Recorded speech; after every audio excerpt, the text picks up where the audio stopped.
Hello friends, today I will talk about Bucephalandra. I hope I say it right. It's one of my favorite plants, so I will probably do a full playlist on this topic. But for now I will tell you general things about this plant, about where can you buy it, about the requirements, about where does it come from, how can you propagate it, how can you grow it, what are the most common reasons of melting, how can you avoid melting. For start, I need to tell you that Bus are one of my favorite plants.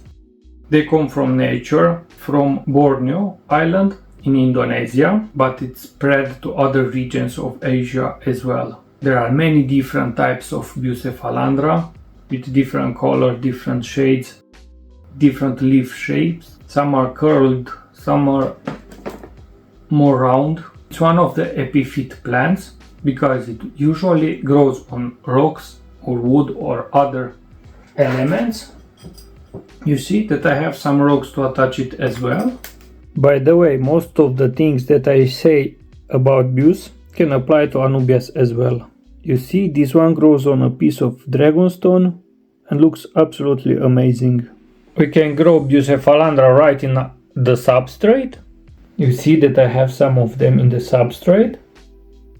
But that's not for beginners, and I only recommend if you have a lot of experience in the hobby.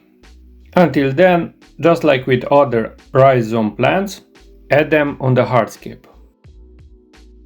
It obviously can grow submersed, like in our aquariums or in rapid streams or even wetlands, but it can also grow immersed. When the water level comes down, Bucephalandra can survive. It's adapted to that condition. Because sometimes it's found in rapid currents in torrents, Bucephalandra has adapted to those conditions. It has strong leaves, strong rhizome and roots, and can easily catch good hold on the rocks and woods. If you want to try to grow it in aquarium, you need to know that it is an easy plant. It doesn't require much CO2, or it can grow even without CO2 addition.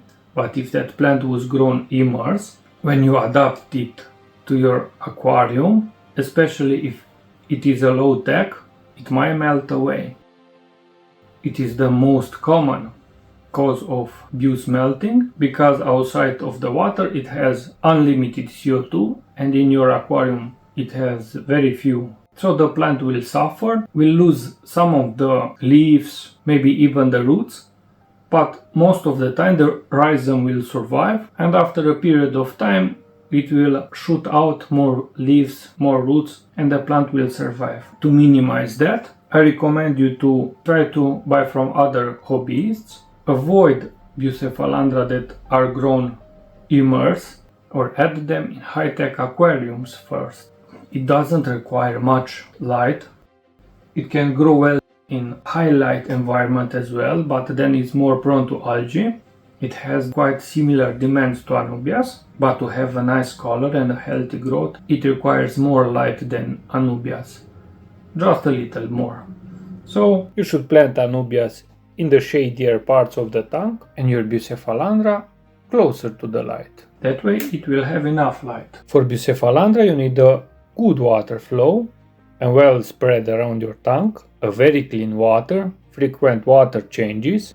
Avoid ammonia because the second most frequent cause of melting is ammonia spikes or even high nitrates. In that regard, the Bucephalandra is way more sensitive than other plants, especially her brother Anubias. Sometimes the holes in the plants can be caused by low potassium levels, so you need to add more kalium, more potassium. That way the plant will grow very nice. If you have a dedicated plant for mosses and Bucephalandra, maybe some Anubias, and no other stem plants, you can only fertilize with trace elements and potassium, and for Bucephalandra it's enough. Don't overcrowd your Bucephalandra tanks with fish because they produce a lot of organic matters and that will cause some issue with Bucephalandra. Because it's a slow growing plant, it's more prone to algae, so having as few fish as possible, it's a good idea, but use some algae cleaners like amano shrimps, otosynculus and others. But if you do get some algae, it's not a big drama. You just saw me spraying some chlorine on them.